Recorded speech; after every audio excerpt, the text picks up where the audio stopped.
Hi friends, welcome to Nadireva Lifestyle. இன்னைக்கு நம்ம பார்க்க போற ரெசிபி கருப்பு சுண்டல் வச்சு ஒரு குழம்பு பண்ண போறோம். இது ரைஸ்க்கு, சப்பாத்தி, இட்லி, தோசை எல்லாத்துக்குமே ரொம்ப சூப்பரா இருக்கும். செய்யறது ரொம்ப ஈஸி தான். அதோட டேஸ்ட் பாத்தீங்கன்னா உங்களுக்கு நான்வெஜ் டேஸ்ட்டுக்கு ஈக்குவலா இருக்கும். இதுக்காக நான் கருப்பு சுண்டல் உங்களுக்கு எவ்வளவு தேவையோ அந்த அளவுக்கு ஊற வச்சுக்கோங்க. நான் நைட்டே ஊற வச்சுட்டேன். நல்லா வாஷ் பண்ணி நல்ல தண்ணி ஊத்தி ஊற வச்சுக்கோங்க. அந்த ஊறின தண்ணியோட நம்ம குக்கர்ல விசில் போட போறோம். அதனால அந்த தண்ணியை நீங்க கீழே ஊத்திடாதீங்க. நல்லா 8 மணி நேரம் ஊறினா போதும். ஸோ இப்போ ஒரு மசாலாவை நாம கிரைண்ட் பண்ணி எடுக்க போறோம். வாங்க எப்படி செய்யணும்னு பார்க்கலாம். கருப்பு சன்னா குழம்பு பண்றதுக்கு இங்க நான் ஒரு தவா வச்சிருக்கேன். இதுல நான் நல்லெண்ணெய் சேர்த்துக்கிறேன். ஒரு 2 ஸ்பூன் அளவுக்கு நல்லெண்ணெய் சேர்த்துக்கோங்க. நல்லெண்ணையும் சேர்த்துக்கலாம், நீங்க கடலெண்ணையும் சேர்த்துக்கலாம். எண்ணெய் காஞ்சதும் 3 பட்டை, 4 லவங்கம், கொஞ்சமா சோம்பு எடுத்திருக்கேன். இது ஒரு 1/4 டீஸ்பூன் சோம்பு இருக்கும். இதை இப்ப எண்ணெயில சேர்த்துக்கலாம். இதுலயே ஒரு 1/4 ஸ்பூன் சீரகம், 1/4 ஸ்பூன் மிளகு எடுத்திருக்கேன். இதையும் இதுல சேர்த்துக்கலாம். இதை லைட்டா ஃப்ரை பண்ணிக்கோங்க. இப்ப இதெல்லாம் பொரிஞ்சதும் ஒரு 15ல இருந்து 20 பூண்டு இருக்கும். கொஞ்சமா இஞ்சி, ஒரே ஒரு பச்சை மிளகாய் வச்சிருக்கேன். இதையும் இதுல சேர்த்துக்கலாம். இதுலயே ஒரு அரை வெங்காயம் ஸ்லைஸா கட் பண்ணி வச்சிருக்கேன். இதையும் இதுல சேர்த்துக்கலாம்.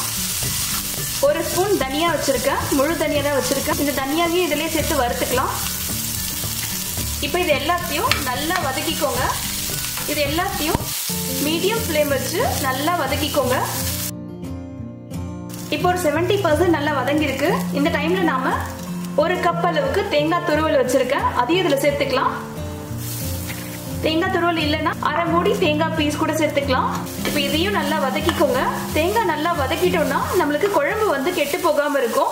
ஒர்க் பண்றவங்க காலையிலே இந்த குழம்பு செஞ்சு வச்சுட்டா கூட நைட்டு வரைக்கும் நமக்கு கெட்டு போகாம இருக்கும். அதனால தேங்காய் நல்லா வறுத்துக்கிறோம். இப்போ தேங்காய் எல்லாமே நல்லா வறுப்படிச்சு. இதுலயே நாம கொஞ்சமா புதினா, கொஞ்சோண்டு கொத்தமல்லியை வாஷ் பண்ணி வச்சிருக்கோம். இதை இதுல சேர்த்துக்கலாம். ஒரு தடவை நல்லா மிக்ஸ் பண்ணிட்டு ஃப்ளேம் ஆஃப் பண்ணிடுங்க. இது இப்ப அப்படியே நல்லா ஆறி வரட்டும்.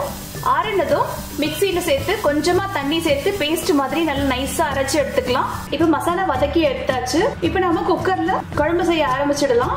இதுக்கு நான் சின்ன வெங்காயம் ஒரு 20 எடுத்திருக்கேன். உங்களுக்கு குழம்பு இன்னும் அதிகமா வேணும்னு நினைச்சீங்கன்னா 20 இல்ல 25 சின்ன வெங்காயம் எடுத்துக்கோங்க. சாப் பண்ணி எடுத்துக்கலாம். வெங்காயம் மீடியம் சைஸ்ல சாப் பண்ணி வச்சிருக்கேன். 2 தக்காளி எடுத்திருக்கோம். இந்த 2 தக்காளியும் நாம கட் பண்ணி வச்சுக்கலாம். இப்ப இந்த குழம்பு செய்யறதுக்கு இங்க குக்கர் வச்சிருக்கேன். இதுல நல்லெண்ணெய் சேர்த்துக்கோங்க. நல்லெண்ணெய் சேர்த்து செஞ்சோம்னா டேஸ்ட் சூப்பரா இருக்கும். இப்ப எண்ணெய் காஞ்சதும் கொஞ்சமா பிரியாணி இலை, 3 லவங்கம், 1 பட்டை, கடல் பாசி, நட்சத்திர பூக்கு இதையும் சேர்த்துக்கோங்க. இப்ப இது எல்லாமே நல்லா பொரிஞ்சு வருது. சின்ன வெங்காயத்தை பொடியா கட் பண்ணி வச்சிருக்கோம். அதையும் இதுல சேர்த்துக்கலாம். இதுல உப்பு கொஞ்சம் சேர்த்துக்கோங்க. இது நல்லா கோல்டன் ப்ரௌன் அளவுக்கு வதக்கிக்கலாம். இப்ப வெங்காயம் நல்லா வதங்கி இருக்கு. இந்த டைம்ல நாம 2 தக்காளியை நல்லா பொடியா கட் பண்ணி வச்சிருக்கோம். இதையும் இதுல சேர்த்துக்கலாம். வெங்காயம், தக்காளி இது ரெண்டுமே நல்லா ஸ்மாஷ் ஆகிற அளவுக்கு வதங்கி வரணும். அது வரைக்கும் நல்லா வதக்கிக்கோங்க. ஃப்ளேமும் மீடியம் ஃப்ளேம் வச்சுக்கோங்க. அதுக்குள்ள நம்ம ஃப்ரை பண்ண பேஸ்ட்டை அரைச்சு எடுத்துக்கலாம். இப்ப வெங்காயம், தக்காளி நல்லா வதங்கிடுச்சு. நம்ம வதக்கி அரைச்ச அந்த பேஸ்ட்டையும் இதுல சேர்த்துக்கலாம். இந்த மிக்சிலே கொஞ்சமா தண்ணி கலந்து சேர்த்துக்கோங்க. இப்ப இதையும் நல்லா வதக்கிக்கலாம். இது வதங்கும் போதே 1 டீஸ்பூன் மஞ்சத்தூள் சேர்த்துக்கலாம். 1 ஸ்பூன் காஷ்மீரி சில்லி பவுடர். இப்ப இது எல்லாத்தையும் ஒரு 5 மினிட்ஸ் நல்லா வதக்கிக்கோங்க. அந்த மசாலாவோட ராஸ்மெல் போகணும். அது வரைக்கும் வதக்கிக்கலாம். இதுல கொஞ்சமா புதினா, கொத்தமல்லி சேர்த்துக்கலாம். இதையும் சேர்த்து ஒரு தடவை வதக்கிக்கோங்க. இப்போ ஒரு 5 மினிட்ஸ் நல்லா வதங்கிடுச்சு. நம்ம ஊற வச்ச இந்த சன்னாவை தண்ணியோட சேர்த்துக்கலாம். இப்போ இது எல்லாத்தையும் நல்லா மிக்ஸ் பண்ணிக்கோங்க. மிக்ஸ் பண்ணிட்டு தண்ணி இப்போ கரெக்டா இருக்கு. கிரேவியோட கன்சிஸ்டன்சி உங்களுக்கு எப்படி வேணுமோ அதுக்கு தகுந்த மாதிரி சேர்த்துக்கோங்க. இதுலயே உப்பு காரம் எல்லாம் சரி பார்த்துக்கோங்க. லிட்டு போட்டு க்ளோஸ் பண்ணி விசில் போட்டுடலாம். இப்போ இந்த கொண்டைக்கடலையே நம்ம விசில் போட்டு வச்சிருந்தோம். 5 விசில் இல்ல 6 விசில் முடிஞ்சது. இது குட்டி குட்டி சென்னான்றதுனால நான் 5 விசில்ல நிறுத்திட்டேன். ஸோ இப்போ ஓபன் பண்ணி பார்க்கலாம். எண்ணெய் ஃபுல்லா மேல பிரிஞ்சு வந்திருக்கு.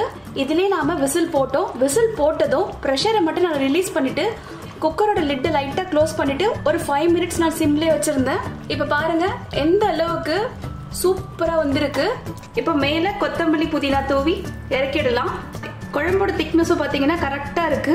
இதோட டேஸ்ட் ரொம்ப சூப்பரா இருக்குங்க. இதே போல மசாலா அரைச்சு ட்ரை பண்ணி பாருங்க. கண்டிப்பா உங்க எல்லாருக்கும் ரொம்ப பிடிக்கும். இந்த வீடியோ உங்களுக்கு பிடிச்சிருந்தா மறக்காம லைக் பண்ணுங்க, ஷேர் பண்ணுங்க, சப்ஸ்கிரைப் பண்ணுங்க. தேங்க்யூ.